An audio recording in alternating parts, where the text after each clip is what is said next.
Assalamualaikum warahmatullahi wabarakatuh. Apa kabar anak-anak Indonesia yang solih dan solihah? Kembali kita belajar dari rumah. Kali ini kita akan belajar bersama mata pelajaran Pendidikan Agama Islam dan Budi Pekerti untuk kelas 5 sekolah dasar. Namun sebelumnya, silakan bagi adik-adik sekalian yang belum subscribe, silakan tekan tombol subscribe dan jangan lupa untuk berkomentar dengan menulis nama kalian dan asal sekolah kalian.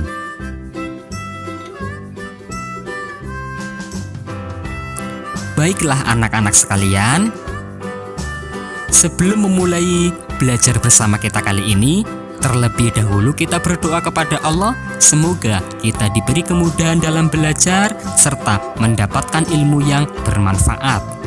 Berdoa mulai.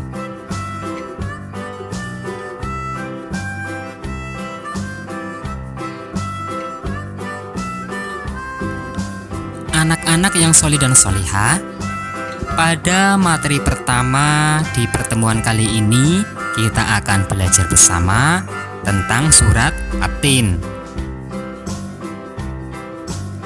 Al-Quran adalah wahyu Allah Subhanahu wa Ta'ala yang diturunkan kepada Nabi Muhammad SAW melalui perantara malaikat Jibril. Al-Quran berfungsi sebagai pedoman hidup umat Islam. Memahami isi Al-Quran sangatlah penting. Rasulullah SAW pernah bersabda yang artinya, "Aku telah meninggalkan pada kamu sekalian dua perkara yang kamu tidak akan sesat selama kamu berpegang teguh kepada keduanya, yaitu kitab Allah, yaitu Al-Quran, dan sunnah nabinya." Tahukah kalian siapakah makhluk Allah Subhanahu wa Ta'ala yang paling mulia itu? Siapakah yang paling mulia di alam ini? Ya, manusia. Allah Subhanahu wa Ta'ala menyempurnakan penciptaan manusia dengan akal dan pikiran. Mari bersama-sama terlebih dahulu kita menghafal, membaca surat At-Tin.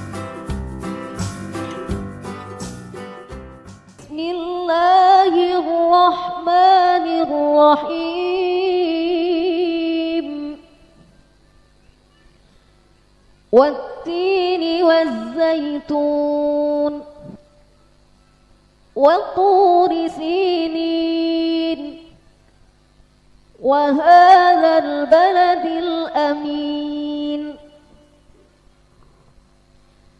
لقد خلقنا الإنسان في أحسن تقويم ثم رددناه أسفل سافلين إلا الذين آمنوا وعملوا الصالحات فلهم أجر غير ممنون فما يكذبك بعد بالدين أليس الله بأحكم الحاكمين.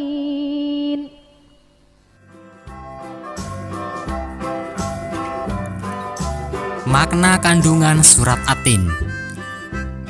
Latar belakang turunnya surat At-Tin berkaitan dengan pertanyaan para sahabat tentang balasan amal orang yang sudah tua renta atau pikun. Diriwayatkan oleh Ibnu Jarir dari Al-Aufi yang bersumber pada Ibnu Abbas, surat At-Tin turun berkaitan dengan pertanyaan para sahabat tentang balasan amal orang yang sudah pikun. Di antara sahabat Rasulullah Shallallahu Alaihi Wasallam banyak orang tua. Mereka merasa takut tidak mendapatkan pahala atau tidak menjadi ahli surga jika mereka mengalami masa pikun. Mereka gelisah dan mempertanyakannya kepada Rasulullah Shallallahu Alaihi Wasallam.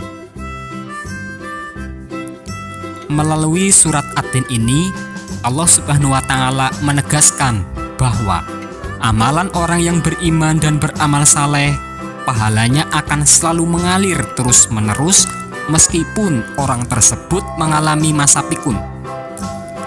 Masa pikun adalah kondisi seseorang yang sudah tua dan memiliki pikiran yang tidak stabil.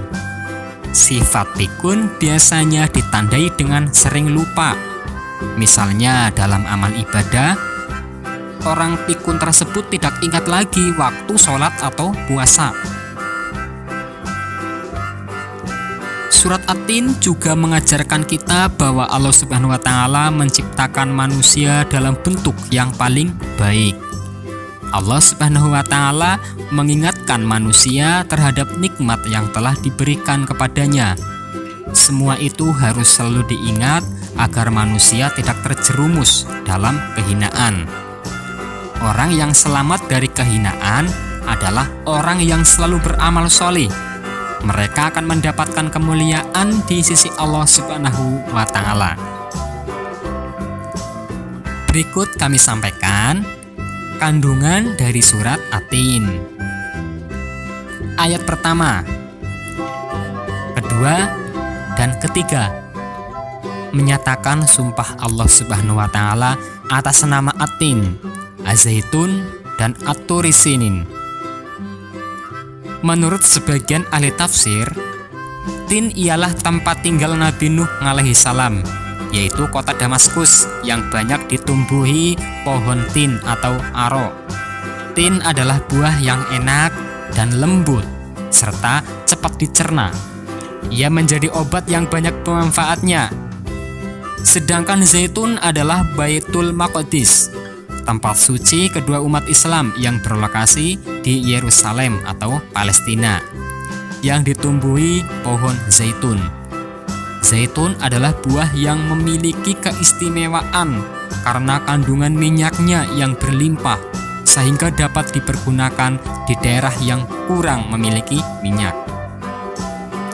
Adapun At-Turi Sinin artinya Bukit Sinai, tempat Nabi Musa alaihissalam menerima wahyu secara langsung dari Allah Subhanahu wa taala. Pada ayat ketiga, Allah Subhanahu wa taala bersumpah atas nama kota Mekah, yaitu daerah yang penuh berkah dan di dalamnya terdapat Baitullah atau Ka'bah. Ayat keempat menjelaskan bahwa Allah Subhanahu wa taala menciptakan manusia sebagai makhluk dengan bentuk paling sempurna dibandingkan dengan makhluk lain. Bentuk yang dimaksud bukan hanya bentuk fisik, melainkan juga sempurna dalam segala potensinya. Manusia tidak hanya diberi akal untuk berpikir, tetapi juga diberi potensi nafsu, sehingga manusia mampu berkreasi untuk memenuhi kebutuhan hidupnya. Bagi Allah Subhanahu wa taala, manusia sempurna adalah manusia untuk memenuhi kebutuhan hidupnya. Bagi Allah Subhanahu wa taala, manusia sempurna adalah manusia yang menggunakan seluruh potensinya untuk beribadah kepada Allah Subhanahu wa taala.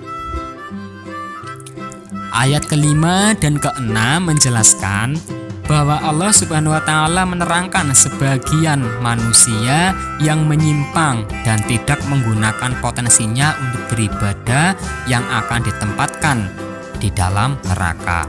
Sebagian lagi orang-orang yang beriman dan beramal soleh, mereka senantiasa mendapatkan pahala yang tidak terputus sampai meninggal dan menjadi ahli surga. Adapun ayat ke-7 dan ke-8 menjelaskan bahwa orang-orang yang tidak beriman atau tidak mau beramal soleh adalah orang-orang yang mendustakan Allah dan akan mendapat balasan kelak di akhirat. Padahal mereka sesungguhnya mengetahui akan mati dan menghadapi pengadilan Allah. Sesungguhnya Allah Subhanahu wa taala adalah hakim yang maha adil. Kesimpulan dari kandungan surat At-Tin ini adalah: yang pertama, manusia adalah makhluk yang diciptakan Allah paling baik bentuk rohani dan jasmaninya. Allah Subhanahu wa taala akan menempatkan manusia ke tempat yang paling hina, yaitu neraka bagi orang-orang yang tidak mau beriman dan beramal soleh. Bagi orang yang beriman dan beramal soleh akan mendapatkan pahala dari Allah Subhanahu wa Ta'ala yang tidak putus. Kepastian adanya hari pembalasan sehingga wajib kita imani. Allah Subhanahu wa Ta'ala adalah hakim yang paling adil dan tidak dapat dipengaruhi oleh siapa. Baiklah anak-anak sekalian, demikianlah rangkuman dari pembelajaran kita kali ini. Silakan kalian bisa mengerjakan pertanyaan-pertanyaan yang ada di deskripsi video ini. Jangan lupa ya untuk tekan tombol subscribe dan berkomentar dengan menulis nama kalian dan asal sekolah kalian. Sampai jumpa di video selanjutnya. Wassalamualaikum warahmatullahi wabarakatuh.